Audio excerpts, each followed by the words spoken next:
হত্যাকাণ্ডের 120 ঘন্টা উপনীত হয়েছে, এখনো পর্যন্ত সারিয়ার আলম সামনের প্রকৃত হত্যাকারীকে এখনো পর্যন্ত গ্রেপ্তার হয়েছে বলে আমরা নিশ্চিত হতে পারিনি। সংগ্রামী সমাবেশ আমরা যেটি স্পষ্টভাবে লক্ষ্য করছি সেটি হচ্ছে বাংলাদেশ জাতীয়তাবাদী ছাত্র দলের নেতাকর্মীদেরকে টার্গেট করে বিভিন্ন জায়গায় হত্যাকাণ্ডের শিকার হতে হয়েছে।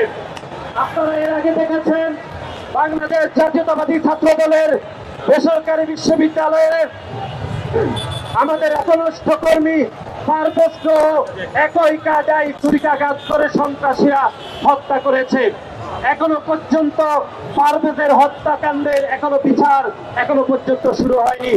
ঠিক পারভেজ হত্যা RICL TMX যুগের পর যুগ স্থাপনা থাকে মজবুত।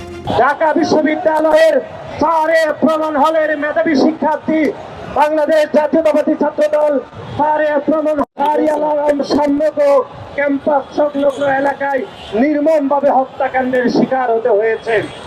আমরা আজকের এই অবস্থান কর্মসূচি থেকে হুঁশিয়ার করে দিতে চাই, বাংলাদেশ জাতীয়তাবাদী ছাত্র দলের কোন নেতাকর্মীর নামে ভবিষ্যতে যদি এরকম গায়ে আঘাত করা হয়, বাংলাদেশ জাতীয়তাবাদী ছাত্র দলের কোন নেতাকর্মী আর বসে থাকবে না। সংগ্রামী বন্ধুগণ, আমরা আজকের এই অবস্থান কর্মসূচি থেকে ঢাকা বিশ্ববিদ্যালয়ের ব্যপ্ত প্রশাসনের পদত্যাগ দাবি করছি।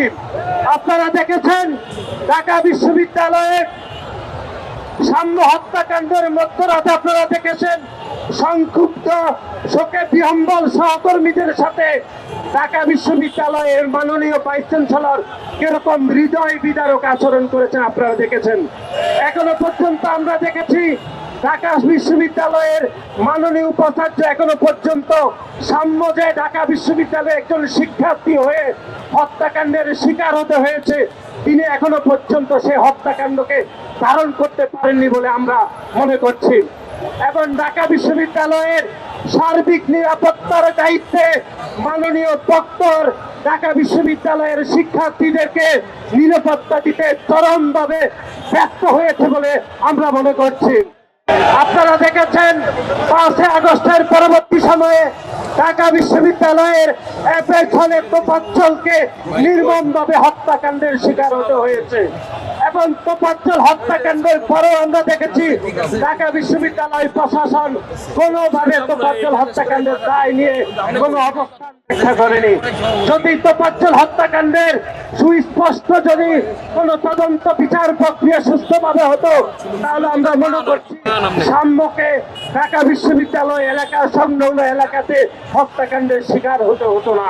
যমুনাতে একদল আন্দোলন সংগ্রাম করলে তাদেরকে পানি ছিটিয়ে তাদেরকে স্বাগত জানানো হয়, কিন্তু আমরা দেখেছি জগন্নাথ বিশ্ববিদ্যালয়ের শিক্ষার্থীদের যৌক্তিক আন্দোলনে পুলিশ হামলা করে আন্দোলনকে নস্যাৎ করার চেষ্টা করছে। এবং সামনের প্রকৃত হত্যাকারীদেরকে এখনো পর্যন্ত গ্রেপ্তার করার কোনো নমুনা আমরা এখনো পর্যন্ত দেখছি না। সুতরাং বাংলাদেশ জাতীয়তাবাদী ছাত্র দল ঘোষণা করছে যে খুব দ্রুত সময়ের মধ্যে যদি সামনের হত্যাকারীদেরকে প্রকৃত হত্যাকারীদেরকে যদি গ্রেপ্তার না করা হয়, তাহলে বাংলাদেশের প্রতিটি শিক্ষাঙ্গনে বাংলাদেশ জাতীয়তাবাদী ছাত্র দল অবস্থান গ্রহণ করবে এবং প্রতিটি শিক্ষাঙ্গনে আন্দোলন সংগ্রামের মাধ্যমে সাধারণ শিক্ষার্থীদেরকে পাশে নিয়ে সাম্যের প্রকৃত হত্যাকারীদের বিচার করার প্রক্রিয়া শুরু করবে বলে আমরা আজকে দায়িত্বহীন ভাষা এখানে ঘোষণা করছি।